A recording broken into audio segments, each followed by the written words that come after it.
Hello, YouTubers and NFL fans everywhere.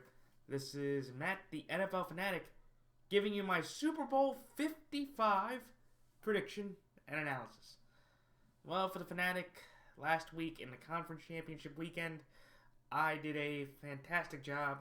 In fact, you could say I was perfect. And I was in both categories. As against the spread and straight up, I went 2-0 in both categories.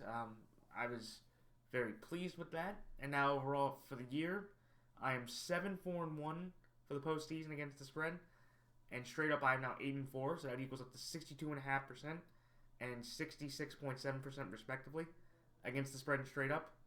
And now overall for the year, with one final game left, my against the spread record goes out to 133, 127, and 8 against the spread, and straight up I am 179, 88, and 1. So that equals up to 51.1 and 67% respectively. So definitely a very good postseason, hitting in the 62 to 67% range. And against the spread and straight up, right around the averages for my against the spread year. And straight up, one of my slightly better years straight up, hitting that 67% mark on the dot, or 66.9, I rounded up. But before I get into what happened last week, I do want to give myself a little bit of a pat on the back, because in my week 1 prediction video, I told everybody that in my off-season video, in my wrap-up video, which I will do again in 2 weeks after the Super Bowl, I will do another wrap-up video. In my wrap-up video, I said in my way too early Super Bowl 55 prediction, I had the Kansas City Chiefs against the San Francisco 49ers.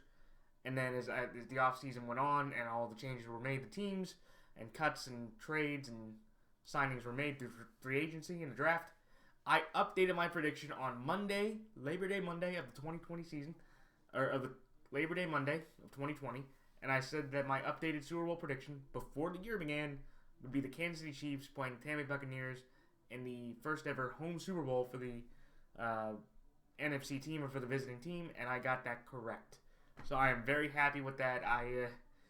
I did not think, especially after the Bucs, they fell to the Rams and Chiefs in back-to-back big-time games at home, especially after the Saints game where they got blown out. I did not have very much confidence in my Bucs Super Bowl prediction, but very much like the 2007 Giants, they came off their bye. They went on a very good run. They were one of the hotter teams in the league. They beat Tom Brady, and the Bucs beat 2 all-time quarterbacks and Drew Brees and Aaron Rodgers back-to-back on the road. A very impressive accomplishment. Not that many people can say that.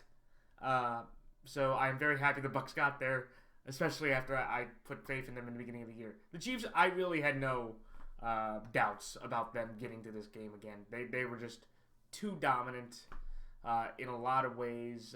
Mahomes, again, another fantastic year. Over 30 touchdowns, fewer picks. He has a record, I believe they said, of 38-8. 38-8, which is remarkable to me that he's been that good for the last 3 years as a full-time starter. Tyreek Hill and Travis Kelce, 2 of the top 5 receiving leaders. Travis Kelce actually could have made history if he would have played Week 17 and probably led the league in receiving yards as a tight end, which the only other person that I could think of that could have done that is playing on the Bucs, ironically, and Rob Gronkowski. But the Chiefs, I had no really qualms about anybody trying to get them to contend.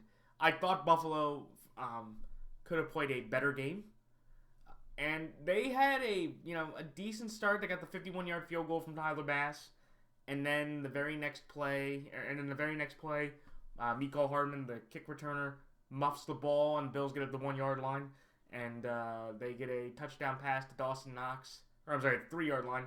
They get the touchdown pass to Dawson Knox for 3 yards, but Bass misses the extra point, so it's 9-0.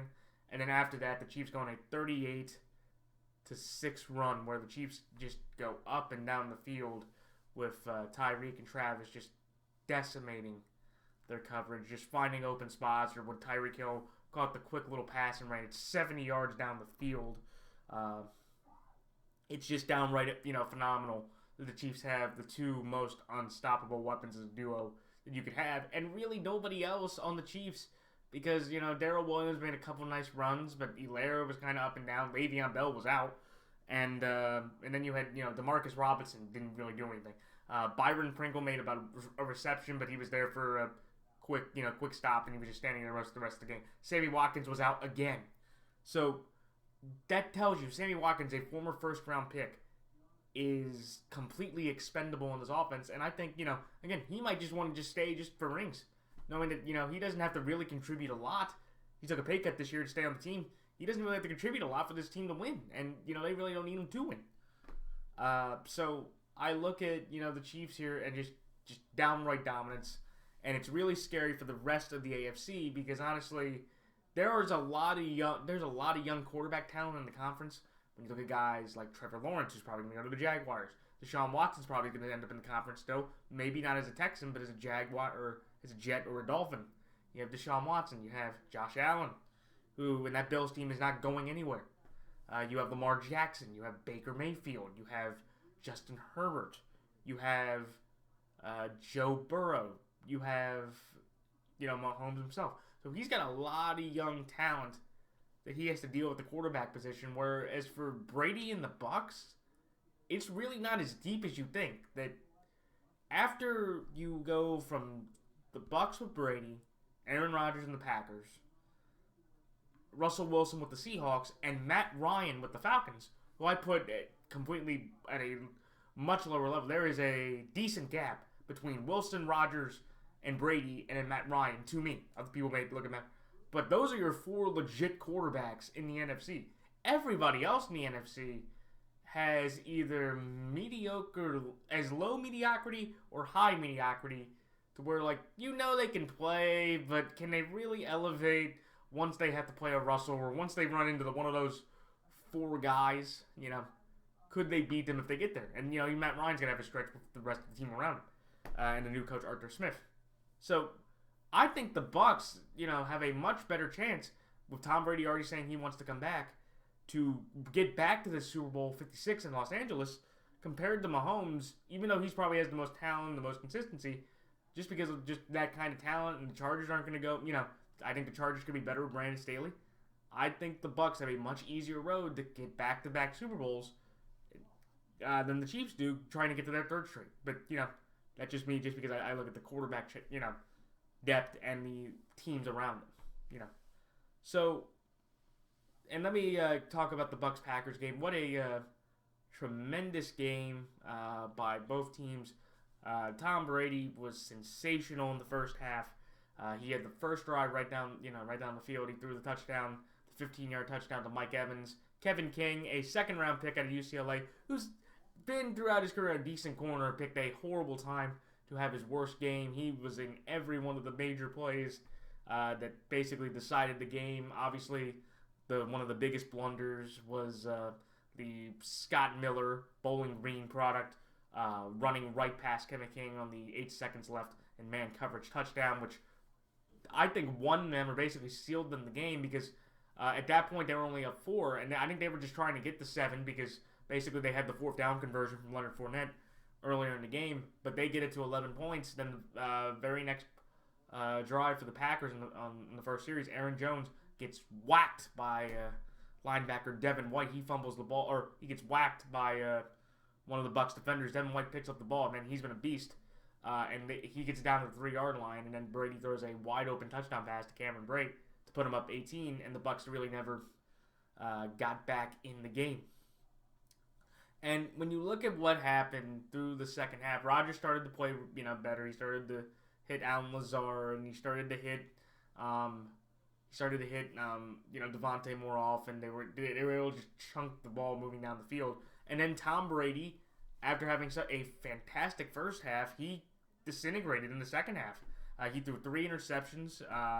And actually, there was a fun fact I saw from, let me get the right person there, Kevin Wildes, the guy on Fox Sports 1, First Things First. He said that in every one of the games where Tom Brady had thrown multiple interceptions, they had lost the game. And he had thrown 3 interceptions back-to-back drives. I think that might have been the first time in his postseason career that he had done that in that sequence.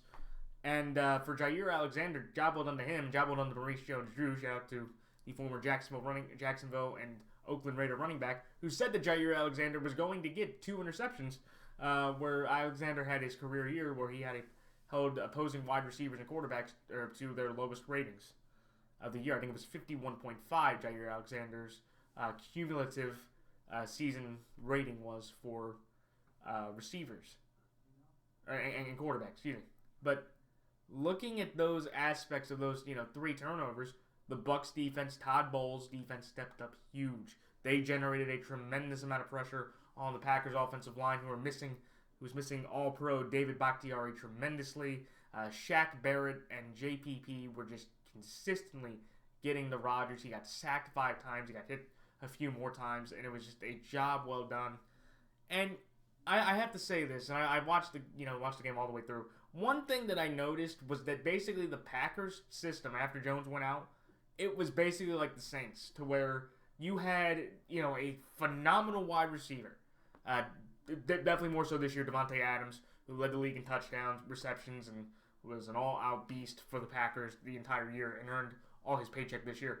And Michael Thomas for the Saints. I know Michael had nowhere near the year. He was injury-marred, and he had to have 2 surgeries on his ankles at the end of the offseason, which he has a quick recovery. But when you look at what happened with the game, it was essentially the same idea. To where, I know MVS burned Carlton Davis. And again, Carlton Davis has been torched a lot by a lot of receivers, especially the one he's going to play in the Super Bowl. He got torched a lot.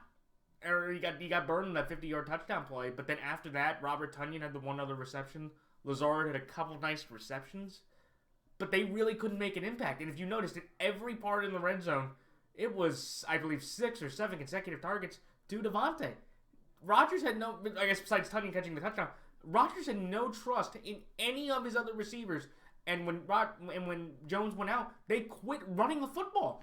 And they have this second-round pick, A.J. Dillon from Boston College, who, in the Titans game, I know the Titans defense isn't the Bucs defense, but A.J. Dillon's a capable running back, and they just were like, we'll just keep throwing him with Aaron. And I was just stunned at that. And I felt by the end, I'm like, you basically saw the same type of formula, just, with a younger, more accurate, more mobile quarterback. And, in Rodgers, but it was like the same formula. It was like nobody else in the offense really mattered besides Aaron, Devontae, and Aaron. The 2 Aarons and Devontae. Just like you'd say the same thing with Drew, Kamara, and Thomas. And everybody else on the team was just there, or they made plays that, in the grand scheme of things, really didn't make an impact or you could remember. And I will let me give also my opinion about the idea of the big coaching blunder. That Matt LaFleur, I did not understand what that was. And I'll tell everybody here, I would say if my play calling or if I was coaching, calling play, I am a predominantly by the book kind of guy. I'm not a big fan of analytics, if you will. I hate how analytics keep going or have been more involved in games, and you just make these decisions, and you're like, well, the analytics tell you if you make it. Yeah, but if you don't, what happens? Oh, yeah, you mess up games. Look at Frank Reich back in the wild card game when he decided to go for it on 4th and goal 3-yard line instead of taking the field goal up 3 to go up 6. They ended up losing by 3 points. So there you go, Indy. Good job with the analytics. But I did not understand why at 4th and goal at the 8 with 2 minutes and 5 seconds left, why you did not go for it. Okay, and I get Aaron Rodgers deserves some criticism for not running on 3rd down. He should have ran it, and he probably, at worst, could have got to the 1-yard. I think he would have got in because you had Lazard on the one guy, and if Devin White takes a crack at him, just barrel through Devin White. It may hurt, but if he doesn't get, if he doesn't break his collarbone or doesn't get out of the game, that hit in that moment is definitely worth it. But I look at what happened, in that moment, and I just did not understand. It's like you basically gave them the game. It's like you had a 5-point game, and you said, Tom Brady, hey, you just need to get a first down. And not only did they get the first down, they got the 1 first down, and then it was 3rd down, and then you had the play where Brady completely missed Godwin, and they called a pass interference. I don't think Godwin would have caught it anyway, but you saw Kevin King clearly grab the jersey. And I get everybody's frustration in Green Bay that, hey, Lazard earlier in the game, and I totally agree with that. But I guess here's the argument that you could say, and also you could say from the Packers' point of view, hey, Tristan Wirfs was holding on the play. Sure, but that would have meant that the penalties would have offset. That if you called both of those penalties, then it would have just offset them. So Brady would have had another shot. Should that have been the right thing to do? Absolutely. That should have been the right thing to do. But at that point, when you get it to 3rd and 4 and you can't stop Chris Godwin on a end around, which they did to win the game, that's kind of on the Packers at the end of the day. You had a couple shots after the 2 Brady turnovers. You had 2 consecutive 3-and-outs on those shots, and that was the difference in the game. And the one thing I would say about Rodgers in this instance is that I think that what he said after the game, and he was talking about how, he didn't know his future, I thought that was a little bit over, emotional, or that's typical Aaron Rodgers, who I've thought of it sometimes as he's got a bit of a he's got the talent of a LeBron James, but still the personality of Jay Cutler. Like, in that moment, he was just so, distraught, and, it's like, you're gonna come back, and you were probably gonna win your 3rd MVP, which will put you, I believe, at second, second tied with Brady compared to, I think Manning and, compared to Manning. So second all time with 3 MVPs. I just think the key difference, though, there's a big difference between, Brady's idea of, getting to this point in the Packers. The Green Bay Packers, unfortunately, I believe, are now at the point that next season they are in the early Philadelphia Eagles 2000 to 2003 range. To where, with the Patriots, when they've made their 8 straight AFC Championship games from 2011 to 2018, they knew that they could win. They won more of those than they lost. They won 1, 2, 3. They won five of those 8 games. So, those mattered, and, that's when the season started. See, it always sucks when you get to that point if you're going to be stuck in that conference title game, because it makes the season irrelevant for any fan, going forward. And every detractor can say, even in the playoffs, well, I don't care if you beat the Rams in the divisional round, or if you beat the Seahawks in the divisional round playoff game. Just like the Pats fans didn't care who they would beat in the divisional round for every year. Probably after they made it to the AFC title game for the 4th or 5th time. They didn't care about the divisional round because they knew they were going to win, and it didn't matter. But the difference was, the Pats cared about, the Pats caring about the conference title game, they knew they could win. The Packers title game thing is, it just sucks because people are going to say, well, you're just going to lose in the conference title game. And what are fans going to say? In the last 5 seasons, Aaron Rodgers has been in 3 of the 5 conference title games. He's lost all 3 of them. So, what's the excitement there? And I feel bad for Packers fans because that's a sense of emptiness that, I could feel kind of as a Ravens fan, even though I know my team won a postseason game this year, just like the Packers did. But it's that sense of emptiness which sucks because you just sit there and go, we have to wait, arguably now, especially with the 17-game season coming, we have to wait 20 weeks for me to have to care, or that would be if I was a Packers fan. I'd have to wait 20 or 21 weeks to have to care about what the Green Bay Packers are going to do in the season. I don't care if the Packers win another 12 games. I don't care if they win 13, 14, 15, then go 16-0 for all I care next year. If I was a Packers fan, I'm going to have to wait till the conference title game to genuinely start caring about the team. Because it's just you're just at this point of a no return of well, okay, we're here. Winning all these regular season games, Rodgers getting another MVP, more touchdowns, more yards. That's not going to change anything. We all know Aaron's an all-time great talent, but he just can't win those games. He has the same conference championship record as Donovan McNabb. So is he basically Donovan McNabb with a ring? But I'm saying, as a career, I know Aaron's a better pure quarterback than Donovan McNabb. I'm just saying, as a result thing, that he's basically Donovan McNabb with a ring. Donovan McNabb lost the Super Bowl, Aaron Rodgers won it. And, I know Aaron, but it's that's the career retrospective, you could say. He's just Donovan McNabb with a ring.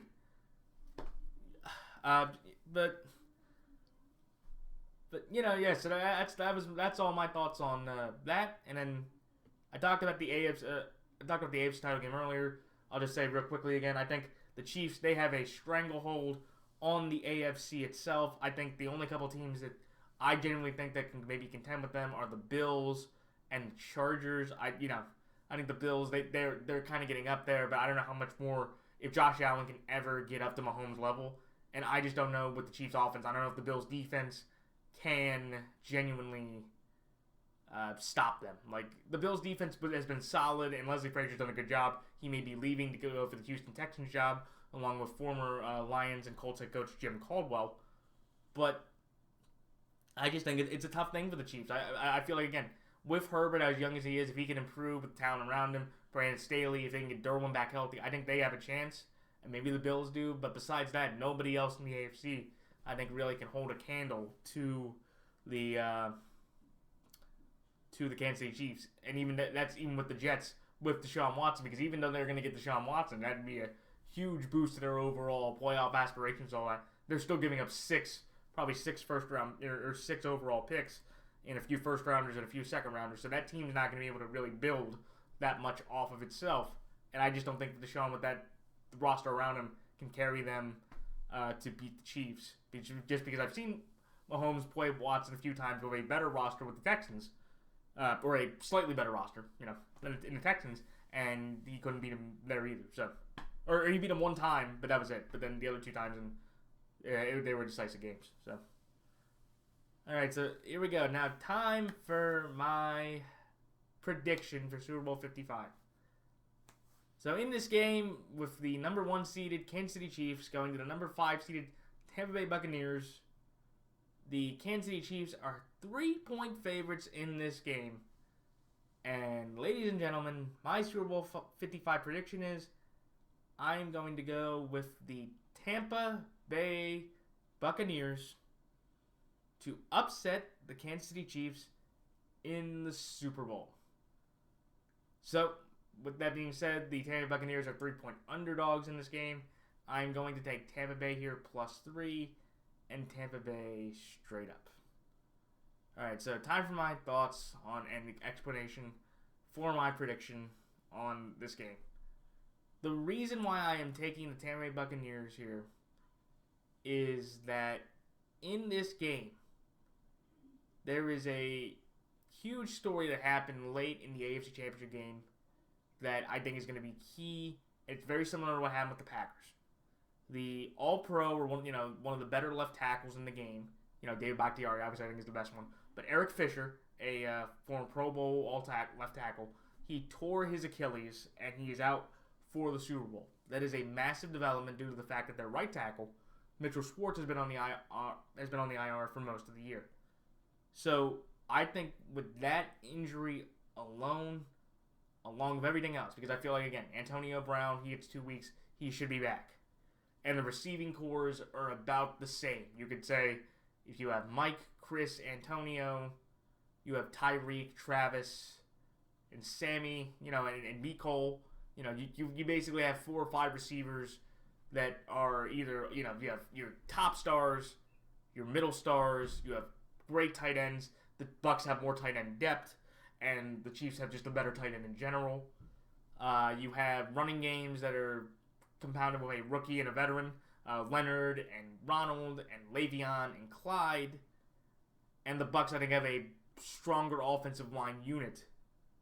The key is going to be pressure and protection, because I think the Bucs will get more pressure on Mahomes. And remember, he's dealing with a turf toe injury. He said that after the season he'll look, probably get surgery. So he's not going to be as mobile. And you noticed that he was a lot more stationary more often. And I think that will help the Bucs, in this game to generate pressure. And I just also feel like, again, when you look at what happened in the first game, the big story was that Tyreek Hill completely obliterated Carlton Davis, just like Marquez Valdez-Scantling did in the NFC Championship game. He ended up in the first quarter having 7 receptions for 213 yards and 2 touchdowns, and they were just both on fly routes, to one where the first time he backed in the end zone, and the second time he beat Carlton Davis so back. He turned around, stopped at the goal line, turned around, and backflipped into the end zone in that moment. So, so I know that, the Chiefs, or the Bucs secondary, that the Chiefs have an advantage there. And that may be key.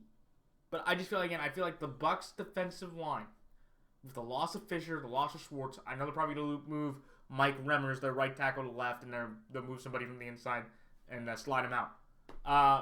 But I just feel like in this moment, when you have Brady in this environment, I also think it's an advantage that, Usually, or with the Super Bowl weekend, they usually come in the week before the Sunday of the Pro Bowl. They'll fly into the host city, and they would have the whole week there. Due to the pandemic, obviously, they said that they can't get to the city before 2 days prior. So I believe the Chiefs are flying into Tampa Bay that Saturday night. So essentially, it's just like the regular season game. They're coming in for the biggest game, and the Bucs. I think that is kind of an advantage. That it's a home game. They wouldn't have to fly out anywhere and have to get acclimated. They just get to stay home. They get to use their own facilities, and it's just like a regular season game, even though it is the Super Bowl. And there's just something telling me that if I have to go in this moment to where you have Tom Brady playing his 10th Super Bowl. So in the 20-year career, he has made the Super Bowl, 21-year career. I'm not going to count 2000 because he never started a game. In his 20-year career, he's made the Super Bowl half of his career. I just think that Brady's going to be able to pull this one out because he remembers what happens the last time. They were down 17 points entering the fourth quarter.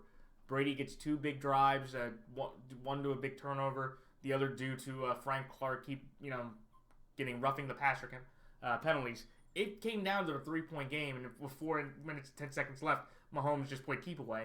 Job well done to him.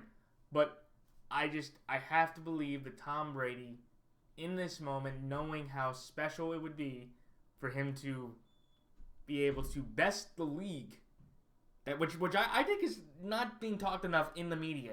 The fact that Tom Brady could genuinely be the one person. You know what they always say? You always say, like, one person can never be bigger than a league, or one person's never bigger than the Shield. Well, if Tom Brady wins, on Super Bowl Sunday, he will be bigger than the NFL Shield because he will have more championships than any franchise in the league. Any franchise in the league. He helped New England get 6, he helped Tampa get 1, and that's 7 rings. And every other franchise, the only 2 franchises that contend would be the Steelers and the Patriots. And I would say this, over under 25 years. Again, I might, kick myself in, 5 years or 10 years or whatever. But I would say, and I would give it over 25 years, Tom Brady will hold that record of having more Super Bowls than the league. I have a lot of confidence in that. That 25 years, that there will be no team that wins as many Super Bowls than Tom Brady will as an individual. And heck, if he goes next year and wins it, that would just help my case. It's like, but I just believe that Brady, with that defense, playing a more stationary Mahomes with a more banged-up offensive line, this is the worst offensive line that Mahomes will have.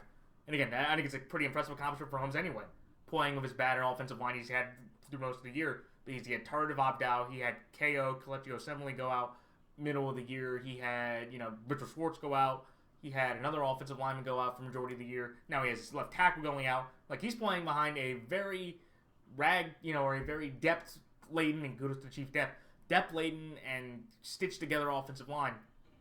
I think the Bucs will generate enough pressure to get Mahomes to have one turnover that'll give the Bucs the advantage to take, and kind of what happened in the Packers game. I think they scored a touchdown off of that to get into the game or to get a lead, and the Bucs just hold on with their defense and they run the ball a bit better than the Bills did.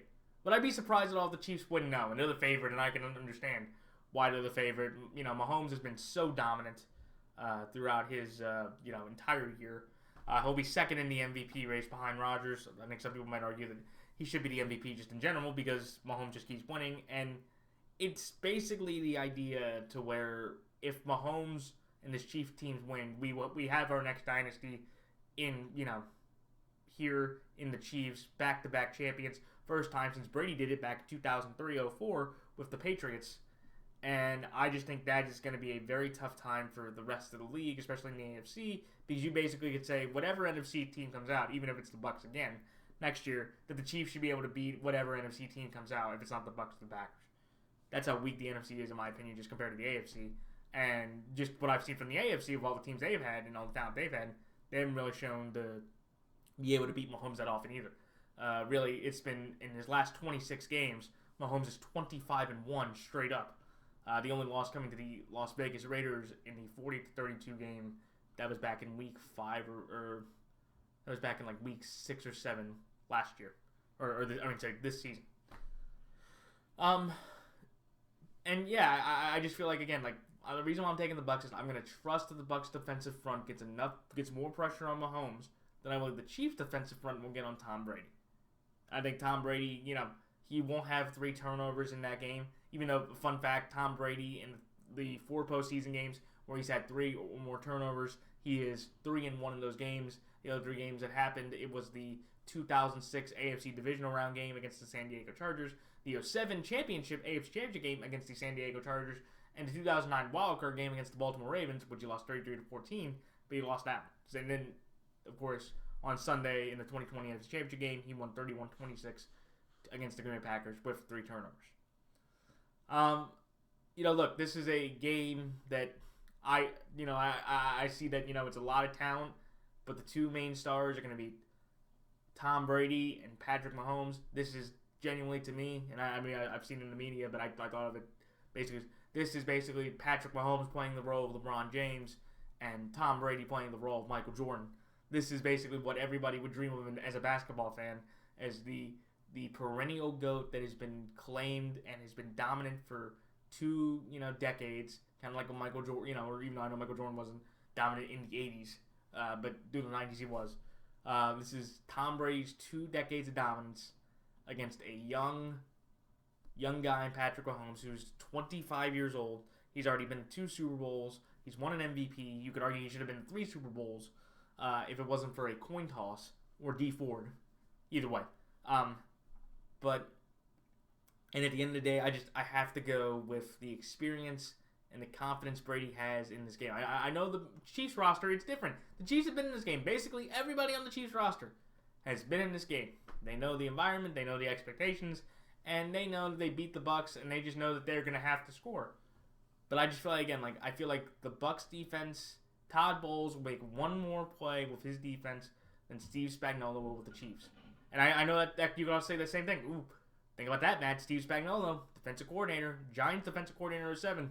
He beat Brady before, and he can do it again. And I get that. But I'm going to say I've been more impressed with Todd Bowles' defense over the last few weeks. And I just think, again, the Bucs understand what this opportunity means. I think the Chiefs, they may not get back there, but the odds of them getting back to Super Bowl next year, just more often, are much higher than compared to what the Bucs have with Tom Brady in this moment. And I think the Bucs, they're going to take the motivation of basically they're at home, or nobody's going to believe in them, or they're going to take the motivation from last time and say, this is our home turf.